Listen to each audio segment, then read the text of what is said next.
Hey YouTubers, do you have wood left over from a project? Is your scrap wood bin filling up with scrap wood? Do you have wood that you're going to throw out but you think you can repurpose? Well, here's some ideas that could make you some money. Let's get to it. So our first project, we're going to make a stove cover, also known as a noodle board. I've got some leftover 1x6, just your straight spruce wood, which is really not 1x6, it's actually 1x5.5. So I've measured out my stove, and my stove is 29 by 22. And as a result, I'm going to need to make about 4 cuts out of this leftover wood. Hopefully I'll have enough. I'm going to be using my miter saw. You could use a hand saw, you could use a beaver if you wanted, but you just need to be able to cut these boards down in half. You're going to have your screws, 1 1/4 inch screws, make sure you get lots of screws, and of course some wood glue. And you can make this as fancy or in advance as you want. I've got a wood joiner. I'm not planning on using it, but you could join it with some biscuits. You get all high tech on this stuff, or as I'm just going to make it basic and out of some leftover wood from a project. So going to need some handles, and this one I'm going to add with some paint sticks, a little advanced feature, so stay tuned for that.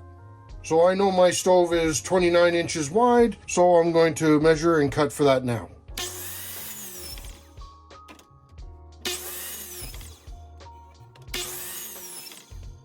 Well, here's problem number 1 when you use leftover wood from another project. I need 4, and I'm a little short. So I'm going to have to dig around the shop to find some more wood. Found this leftover piece, got some paint on it, and a couple of nails on it. So I'm going to find the best part of it, and hopefully get one more piece out. Alright, my boards are cut, but not all boards are equal. So now I have to map it out and see what's going to work best for me.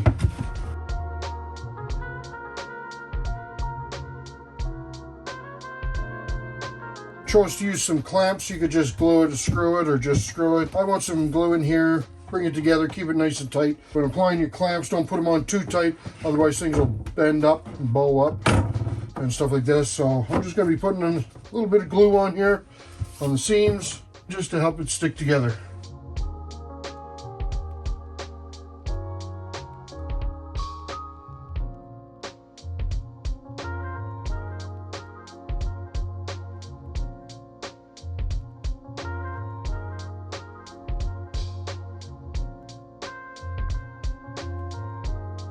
So again, I don't want the clamps too tight. You can tip it down. It's just to add a little pressure to the edge. But you can see how much even adding a little pressure just bends it right up. We're going to relax this guy off and let it lay back down.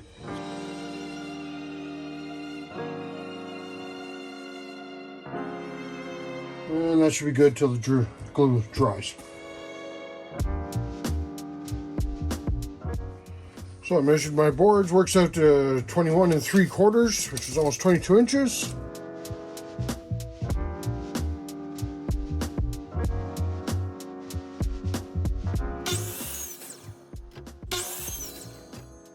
So now I'm just going to be installing the sides.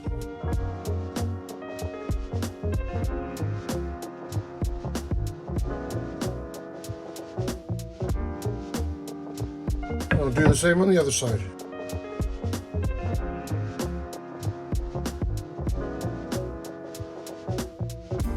Okay, now I'm just going to put in some wood screws, which will hold everything together, and we'll wait for the glue to dry. You can plan out where you want your screws to go. You don't want to miss the board. I'm going at the 1 inch mark.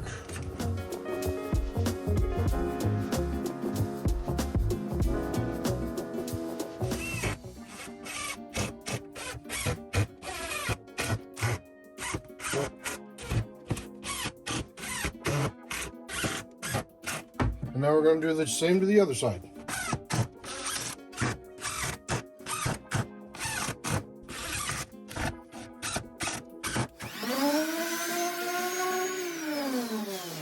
Okay, I just finished sanding down my wood. It's just spruce wood, so it's raw. I used a 60 grit to sand it down, make it rough. I'm wearing rubber gloves because I know the oils from my hands will leave marks, and if I choose to stain this or paint this, that's going to affect the stains and paints as well. If you want to learn a little bit more about staining wood, check out one of my other videos. I did this first before applying stain, because if you have glue, and we were using lots of glue and stain don't work well together, and it's not going to stick to each other. So I glued everything, sanded everything, and then I'll stain everything. I'm now going to be applying my hardware. You can apply any hardware you want, fancier, bigger, smaller, it's all up to you. And yeah, that's all I'm going to do next, and we'll see how I finish this off.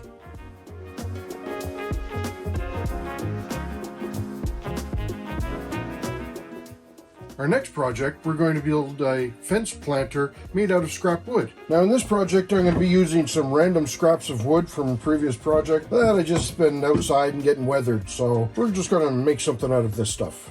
First thing we're going to do is get rid of some of these old nails. They become a hazard in a saw and could come off and injure me. So I'm going to be removing those now.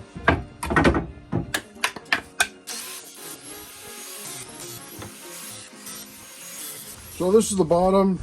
I'm going to use this as the frontage just because it's more real wood, rustic looking. And now I'm just going to be cutting for the two sides with the vision of having a board in here. So I'll have to do those measurements in order to effectively get the block in there. So we're looking at 3 3/4.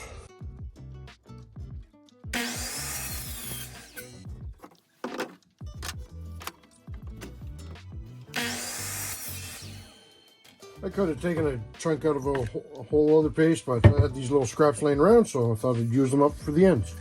We'll have to see where the 45-degree angle comes across.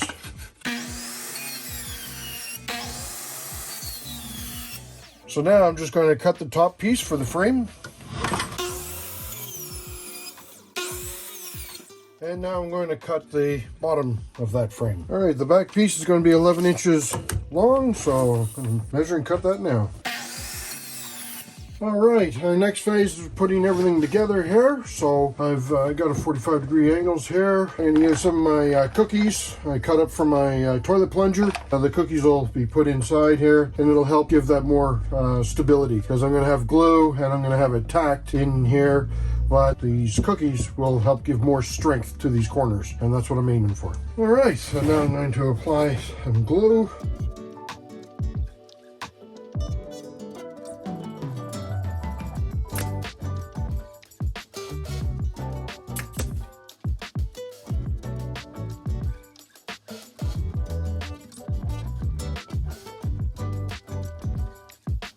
This is the way I've put it together, just tacked it together right now. There's multiple ways of doing this, and the challenge is with it being weathered wood, just so many twists and dips. You just have to work with what you've got to work with. So I'm just going to put in another couple of tacks in here to hold things in place before I put in my cookies.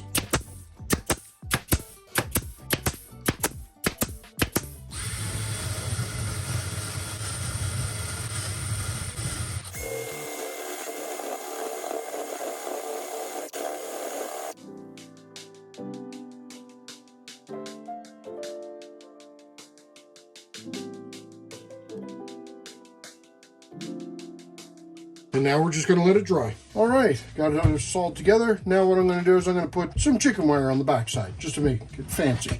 I'm going to do that now. So I found some chicken wire in the back. You can use plexiglass, you can use glass, whatever you want to put in your space.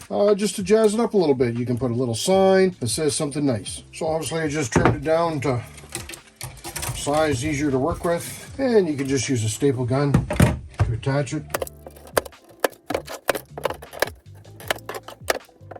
Now I'm just going to glue and tack everything together, and if it requires screws, I'll put some screws in.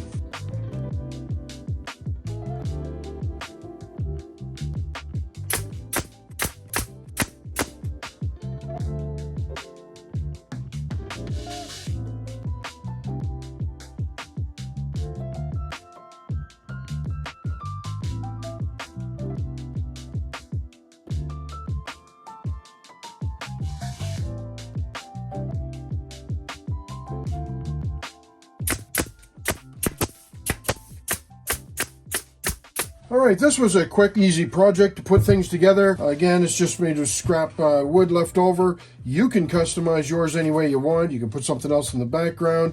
You can stain it any color. You can paint it any color, whatever works best for you and your situation. I'm going to be finishing this off here, and we'll see what it looks like on the fence.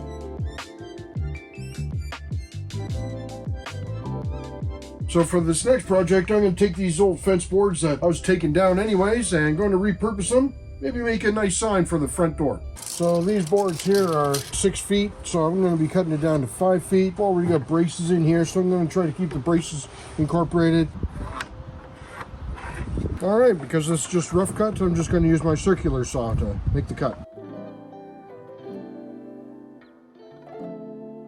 So these boards, they came off an existing fence post, and as a result, they still have their bracings holding them together. I turned this over to check the bracings. You can use whatever size of bracing you want. It would just help hold the wood together closer. I'm just going to leave it this way. Clean up these edges here. Obviously still dirty. Need to clean them up and get them ready for my sign. So now this project requires a small box on the bottom. I just happen to have leftovers from a previous project, a box that I was supposed to return back to the store, but I didn't. And now I'm going to put it together. I know this wood project's going to be outside, so I'm going to want to put some glue in between the wood here to help hold it together. So that's what I'm going to do now.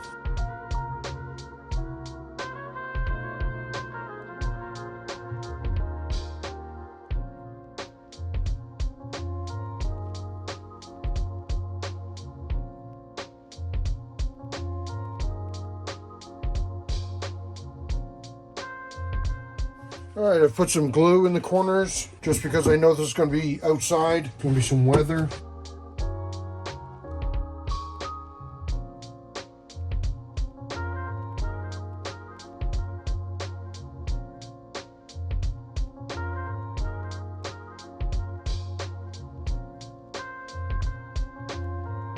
So before I install the box onto the boards, I'm going to give it a quick sanding so that it's a lot easier without the box attached.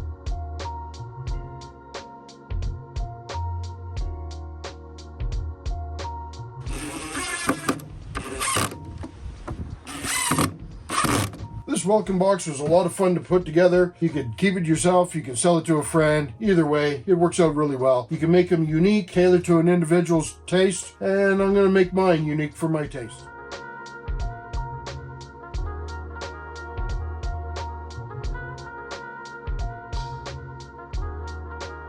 Well, these 3 projects you could easily turn into a money-making adventure for yourself, or like I did, just make them up and do a little customizing for yourself around the house. Give us a big thumbs up if you liked what you've seen, and don't be afraid to hit the subscribe button. See you soon. Cheers.